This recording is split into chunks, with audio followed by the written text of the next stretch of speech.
मैंने आपको पहले भी बताया कि मुझे गरीबों के साथ काम करना था।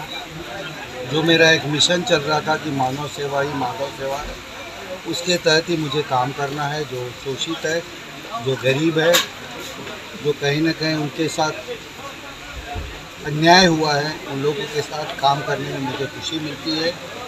इसीलिए मैंने ये वंचित आघाड़ी का ये पार्टी चुना है और मैंने आज प्रवेश किया है।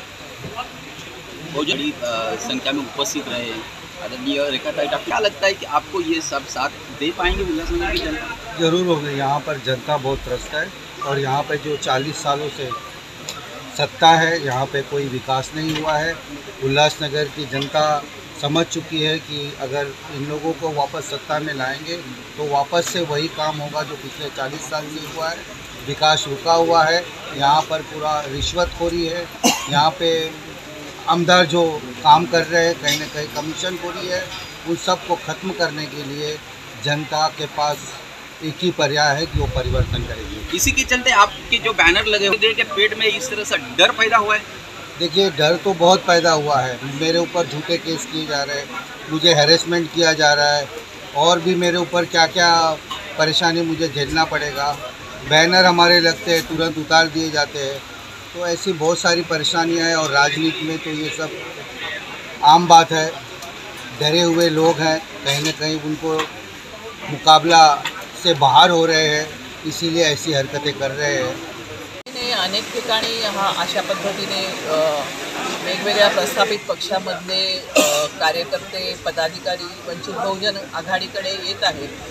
महाराष्ट्राच्या राजकारणामध्ये वंचित बहुजन आघाडी हा एक सक्षम पर्याय म्हणून सर्व पक्षांच्या कार्यकर्त्यांना वाटत आहे। त्यांची उत्तर भारतीय आहेत, तर कशा प्रकारे सांभाळून घेईन वंचित त्यांना?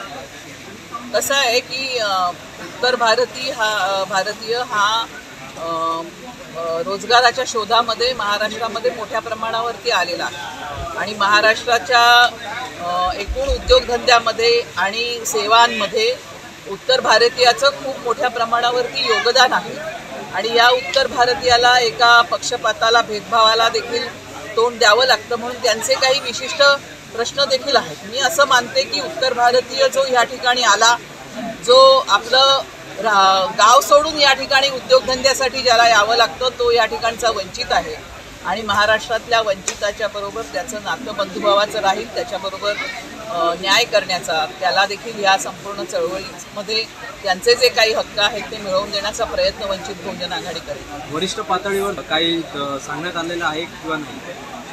ते पक्षाच्या अधिकृत घोषणा होईपर्यंत या ठिकाणी मला काही जाहीर करता येईल।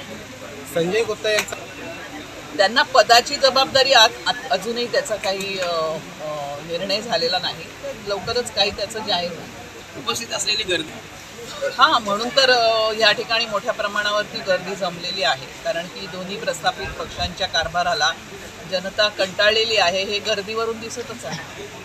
कोणार्क, अपना शहर अपनी बातें।